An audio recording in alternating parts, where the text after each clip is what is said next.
Eskiden nasıl bütün dünyanın işçi sınıfını, dünyanın işçileri birleşin sloganı vardı. Şimdi aslında bütün dünya kadınlarını birleştiren, savaşa, sömürüye, dinci, milliyetçi, cinsiyetçi rejimlere karşı mücadele ve direniş ayakta tutan Jinjiyan Azadi felsefesi.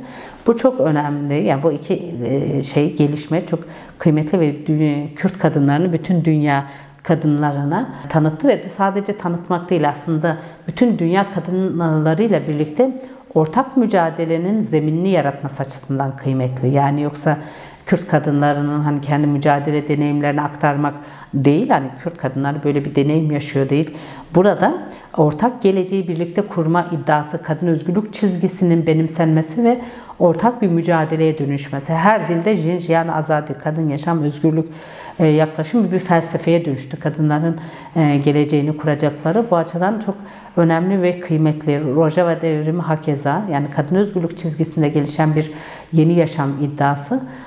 Bence farklı kılan da bu. Yani sloganın kendisi ya da devrimde dünyanın, çünkü birçok devrimde kadınlar yer aldı. Yani Ekim devriminde de öyle, Çin'de de öyle, Küba'da da, yani bütün mücadelelerde kadınlar bir şekilde yer almış ama kadın özgürlük çizgisinin bu kadar etkin olması ve öncü rol olması inşada, yani yaşamın inşasında var olması önemli bir konu. Bunu çünkü diğer devrimlerde dikkat edersiniz, devrim sonrası kadınlar bir şekilde evine dönmüş ya da o eski rollerine dönmüş. Burada kadınlara başka özgürlük vaadi ve özgürlük daveti var.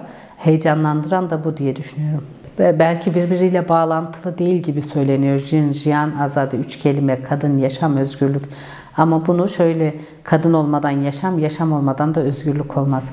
Yani aslında felsefesi bu. Yani ne diyeyim ki, ya da işte özgür yaşamayacaksak bir yaşamı yaşamayacağız. Yani kadınların varlığına, kadınların kimliğine yönelik, yani cinsiyet kimliğine yönelik her türlü saldırı karşısında kadınların var olması, yaşamın merkezinde yer alması ve kendi özgürlüğüyle birlikte toplumsal özgürlüğü inşa etmesi oldukça önemli. Yani o açıdan felsefe diyoruz. Yani bir slogan değil, üç kelimenin yan yana gelmesi değil. Aslında bu 3 kelimenin yan yana gelmesi, erkek egemen kapitalist sisteme karşı kadın özgürlükçü bir yaşamın yol haritasını sunan bir yerden olduğu için bu kadar. Zaten etki gücünün bu kadar olmasının nedeni de o. Yani kadınların yok sayıldığı, kadınların nesneleştirildiği, kadınların baskı ve şiddet altına alındığı bir toplumun özgür olması mümkün değil. O zaman